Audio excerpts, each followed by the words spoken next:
আমি আজ এক নতুন ব্লগ তৈরি করছি। দেখুন সকাল এখন বাজে প্রায় 6:30, কিন্তু কি রৌদ্র উঠেছে। একদম সকালটা মনে হচ্ছে যেন 9টা বেজে গেছে, প্রচণ্ড গরম। যাই হোক, আমি আজ আমার প্রথম ব্লগ শুরু করছি 1 কাপ লাল চা দিয়ে। তারপরে দিনটাকে শুরু করলাম, চলে গেলাম ঠাকুর ঘরে গিয়ে প্রথমেই আমি ঠাকুর প্রণাম করি। প্রতিদিন সকালবেলা উঠেই ঠাকুর প্রণাম করি। আজ আপনাদের আমার ঠাকুরঘরটাও দেখিয়ে দিচ্ছেন। আগে বলুন আপনারা কেমন আছেন, জানাবেন অবশ্যই কমেন্ট করে আপনারা কেমন আছেন। আমার এই ছোট্ট একটি ব্লগে আপনাদের অনেক অনেক স্বাগত। এই আমার ঠাকুর ঘর, আমি একটু প্রণাম সেরে নিচ্ছি, নিয়ে গিয়ে এখন আমি যাব, গিয়ে সকালে খাবার তৈরি করব। আসলে আমি যে কোনো কাজ শুরু করার প্রথমেই রান্নাঘরে চলে এলাম। এসে আমি পেঁয়াজ কাটতে শুরু করলাম। আসলে আমার ছেলে বলে রাখছিল যে মা, সানডে আছে, সকালে আমাকে এগ চাউমিন করে খাওয়াবা। তো ভাবলাম ঠিক আছে, এগ চাউমিনটা বানাই, তাহলে সবারই হয়ে যাবে। তো সব কেটে কুটে এখন আমি আবার ম্যাগির সাথে চাউমিনটা একসাথে করে বানালে আমার ছেলে খুব পছন্দ করে। ওইভাবেই আমি সব কিছু আগে রেডি করে নিলাম। 2 প্যাকেট ম্যাগি নিয়ে নিলাম, ম্যাগিগুলো খুলে নিচ্ছি। আপনারা কি করে চাউমিন বানান আমাকে একটু জানাবেন। আমি শুধু ম্যাগি দিয়েও বানাই, আবার শুধু কোনো সময় চাউমিন দিয়েও বানাই, কিন্তু দুটো একসাথে করলে মনে হয় টেস্টটা একটু বেড়ে যায়।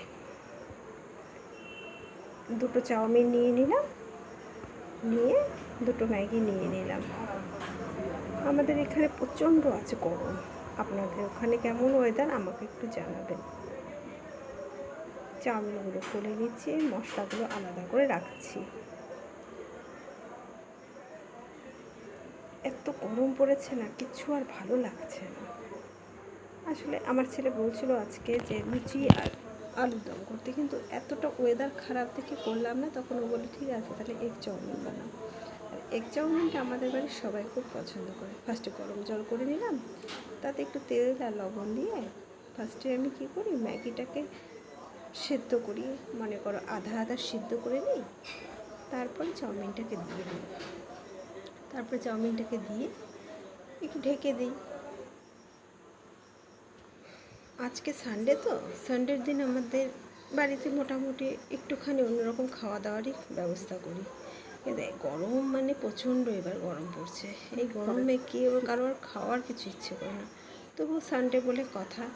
যদিও আজকে আমাদের লাঞ্চটা আমি করব না, কারণ আজকে আমাদের এক জায়গায় ইনভাইট আছে। আমার ছোটো ননদের বাড়ি আজকে ইনভাইট করেছে। তো ফার্স্টে আমি কী করলাম, ওগুলোকে চাউমিনগুলো সিদ্ধ করে নিয়ে ডিমগুলোকে দিয়ে দিলাম।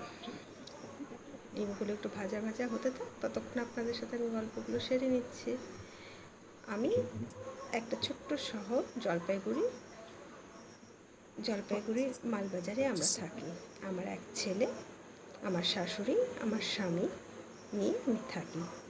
তারপরে পেঁয়াজ সব কিছু ভেজে নিলাম, ভেজে চাউমিনগুলো মিশিয়ে দিচ্ছি। আমার ছেলে এখানে থাকে না, অ্যাকচুয়ালি ও থাকে বাইরে, পড়াশোনা করে, হোস্টেলে থাকে। ও গরমের ছুটিতে এসেছে, এই 1 মাস থাকবে, তারপরে ও চলে যাবে। তারপরে তো আমি একাই হয়ে যাব। চাউমিনটা বানিয়ে ফেলছি তাড়াতাড়ি করে। বানানোর পর আমার আবার অনেক কাজ আছে, কারণ আমিও সারা সপ্তাহ বাড়িতে থাকি না। বাড়িতে থাকি বলতে আমি একটা ছোট্ট মোটো একটা জব করি এনজিওতে, সেখানে আমাকে যেতে হয় প্রতিদিন। তো সানডের দিন যখন বাড়িতে থাকি, তো সেদিন আমার একটু অনেক কাজ থাকে, তাই সকালের খাবারটা তাড়াতাড়ি করে বানিয়ে নিচ্ছি। বানানোর পর চলে যাব, অনেক কাজ আছে সেগুলো করতে। তো সেটা বলছিলাম, ছেলে থাকে, তো ও এসেছে। ওর বছরে দুবারই ছুটি থাকে, এক পূজাতে, এক এই সামার ভ্যাকেশনে। তো সামার ভ্যাকেশনে এসেছে, এবং ছেলেকে একটু ভালো মন্দ এটা ওটা বানিয়ে যে খাওয়াবো, কী করে খাওয়াবো বলুন তো? এত গরম পড়েছে না, থাকা যাচ্ছে না। আর ছেলেটা আসে, ওখানেও প্রচণ্ড গরম। ও ওখান থেকে এখানে আসছে, এখন এখানেও গরম। জানি না কবে যে বৃষ্টি দিবে। বৃষ্টিটা দিলে তাও ওয়েদারটা একটু ভালো হবে। এখন একটু ম্যাগি বানিয়ে চাউমিন বানিয়ে নিচ্ছি। সকালের খাবার তো।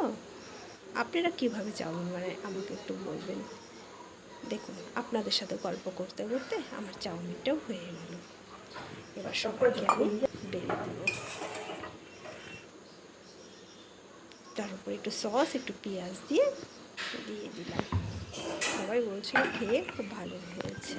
আপনারা বলুন তো দেখে কেমন লাগছে। তারপরে সাথে আমি সেদিন আবার আগের দিন রাতে দুধ পিঠা বানিয়েছিলাম। বললাম না, ছেলে আসলে আমি এটা ওটা বানাই, ও একটু খেতে ভালোবাসে এসব, তাই বানিয়েছিলাম। তো একটু ওকে তার সাথে একটু দুধ পিঠাও দিয়ে দিলাম। আমি তো এখন রাতে আপনাদের সাথে কথা বলছি, আসলে সারাদিন এত টায়ার্ডনেস থাকে না, আর ভালো লাগে না। তা রাতে এখন একটু সময় পাচ্ছি, তাই ভয়েসটা দিচ্ছি। আপনারা কে কোথা থেকে আমার এই ভিডিও দেখছেন একটু জানাবেন। তারপরে আমার হাজব্যান্ড বাজার থেকে এলো, এসেও প্রচণ্ড গরম লাগছে। তো আমি আবার একটু আম কেটে গুড় দিয়ে, তারপরে একটু লবণ জল দিয়ে একটু ভাবলাম শরবত করে দিই।